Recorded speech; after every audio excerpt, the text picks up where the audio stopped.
Welcome back. My guest today is Richard Mack, former sheriff of Graham County, Arizona.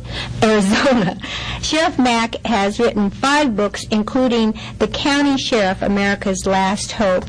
And prior to the break, we were talking, Sheriff Mack, about the fact that any of us who have ever been elected to office put up our right hand, take an oath of office that we swear or affirm to uphold the Constitution. Yeah. And then during the break, we were talking about how it seems that the Constitution is then put away until when? Well, we have more important things to do. So we file the Constitution. We ignore the oath of office, and we bring it up at 4th of July and election time sometimes. But really, this book was born out of the fact that no politician in this last presidential election, catastrophe, I should call it, ever talked about the Constitution except Ron Paul.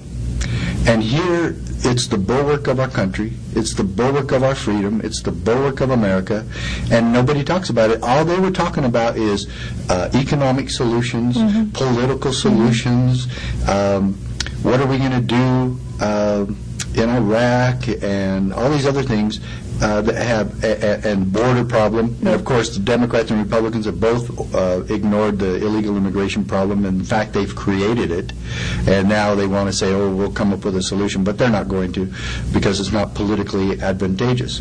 And see, that's the problem. We have replaced, literally, we have replaced our Constitution with political correctness. You know, I couldn't agree more, and for over 20 years, these are the same things I've been saying. And one thing I'll add to that, that truth right there, that statement that I made, I want it challenged. And if it's not challenged, what I just said, then that should literally scare every American to death. Well, it should certainly be a call to action. Oh, you know, when I used to give speeches on the Declaration of Independence, I would ask the audience, you know, what would you say if I said that it is your right as Americans to cast off or alter or abolish any government that went beyond its rightful bounds? And they'd say, oh, yeah, it's our right. Then when I'd say, what if I told you it's your duty? Well, then silence fell, you know, and because it's a call to action. And when I pointed out, well, it's in the Declaration of Independence, people were surprised because they don't go beyond the first paragraph or two in the Declaration of Independence. You know, you wrote in your book, through Fabianistic debauchery, the elitists of Washington, D.C., including those of both major parties, which I think is really important to point out, and I appreciate that, have turned America into a socialistic, democratic dictatorship. We are a police state and a welfare state all rolled into one enormous gluttonous debt. And I like the fact that you point out in your book that nowhere in the Declaration of Independence, nowhere in the Constitution is the word democracy even used. No, it's not. And in fact, right now I'm reading the biography of John Adams, and he was called the Washington of diplomacy.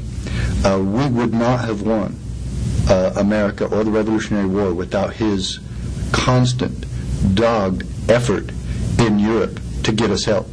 If it hadn't been for him, we wouldn't have had the help from the French or the Dutch. He was away from his wife and family for 3 years, stayed in Europe the whole time, was sick to death with malaria, but he stayed with it. As Washington was the general on the field, Adams was the general on diplomacy. And the miracle here is that he absolutely, without question, never once throughout this entire book talked about a democracy, that this was all about democracy. But you know how many times he mentioned republic? Over and over. This was to save the republic, to preserve the republic, to have an American republic. But the D word is not mentioned anywhere. Yeah, Thomas and as you Jefferson, mentioned, the Declaration of Independence, is it in there? No, Thomas Jefferson did not ever refer to democracy. No. In fact, I think in the Marxist theology or theory or whatever you want to call it, they tell us that, you know, democracy was their goal. Yeah. That's the reason I've said we have a democratic dictatorship today, and that's putting it mildly.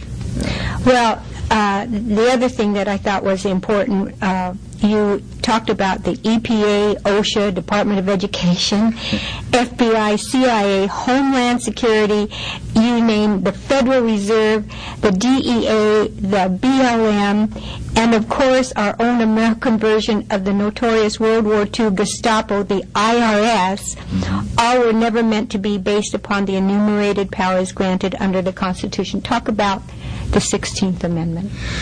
Well, the 16th Amendment is the one that supposedly allowed Congress to initiate income tax. And first of all, an amendment to the Constitution has to be passed by the states. Is it 2/3 or 3/4? I think it's 3/4 of all the states. State legislatures have to approve that amendment. Well, it never was. And so we're actually enforcing and enacting a law that never was passed properly. And I believe, personally, that an income tax is counterproductive. It's destructive. And the Founding Fathers said that the power to tax is the power to destroy. And that's exactly what the income tax has done. It has destroyed initiative. It has destroyed capitalism. It has destroyed the American economic process. And now, you know, you talk about what's gone on with political correctness in our country. Ronald Reagan left office 20 years ago. January of 1989 was his last time in office. This is so amazing, and it shows how far off track we are in this country. When Ronald Reagan left office, his budget was $450 billion, and he promised us that he was actually going to cut the budget because he was going to abolish the Department of Education, which he never did. He admits it was a mistake, or he admitted it was a mistake, and he made a couple other mistakes here and there. He didn't cut the size of government like he said he was going to. If he had abolished the Department of Education, he could have actually got that $450 billion down quite a bit. But you know what our federal budget is today? You know, in 20 years, folks, our federal budget has gone up 800%. 800%. And if any of you think that's okay, then I got beachfront property for you in Omaha. Because that is absolutely unimaginable that something could increase that big that's supposed to be decreasing that entire time. Well, it's interesting that you bring up the Department of Education, because in 1998, the entire budget for the state of Idaho was what, in 2008, just the education budget here in the state of Idaho, K through 12. Yeah. It was the exact, well, it was within, you know, a few $1,000s, the same amount. And that is an indictment against the teachers' unions for the power that state legislatures have allowed them to have over what they do and how they serve the people. And it's just... And what does this all have to do with sheriffs? I mean, we're talking about Department of Education and EPA and OSHA and all this other stuff, well, and especially the IRS. What does that have to do with the sheriff? I mean, the title of the book is The County Sheriff, America's Last Hope. So why are we talking about all those problems? And even the budget? Well, the reason I bring all that up is to let the sheriffs know that these federal bureaucracies are going to take over, and they are taking over. And somebody has to push them back to Washington, D.C., where they belong. Well, that pushback comes from the sheriff. Well, and I can also tell you that in talking with Joanne Wood, who I served with in the legislature, she's been there 24, 26 years, and she said that she's never seen so much lobbying as there's been going on this last legislative session. And when we come back from the break, I'd like to talk about the effect that she talked about, follow the money, and you mentioned this in your book as well. I'm Elizabeth Allan Hodge. The program is FYIdaho.